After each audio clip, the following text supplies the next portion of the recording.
یوسف اس بات کا خیال نہ کر اور زلیخا تو اپنے گناہ کی بخشش مانگ، بے شک خطا تیری ہی ہے۔ اور شہر میں عورتیں گفتگویں کرنے لگیں کہ عزیز کی بیوی اپنے غلام کو اپنی طرف مائل کرنا چاہتی ہے اور اس کی محبت اس کے دل میں گھر کر گئی ہے، ہم دیکھتی ہیں کہ وہ کھلی گمراہی میں ہے۔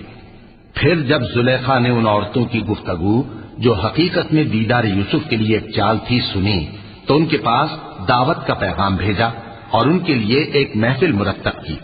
اور پھل تراشنے کے لیے ہر ایک کو ایک ایک چھری دی اور یوسف سے کہا کہ ان کے سامنے آؤ۔ جب عورتوں نے ان کو دیکھا تو ان کا روب حسن ان پر ایسا چھا گیا کہ پھل تراشتے تراشتے اپنے ہاتھ کاٹ لیے اور بے ساختہ بول اٹھی کہ اللہ پاک ہے، یہ آدمی نہیں، یہ تو کوئی بزرگ فرشتہ ہے۔ زلیخا نے کہا تو یہ وہی ہے جس کے بارے میں تم مجھے تانے دیتی تھیں، اور بے شک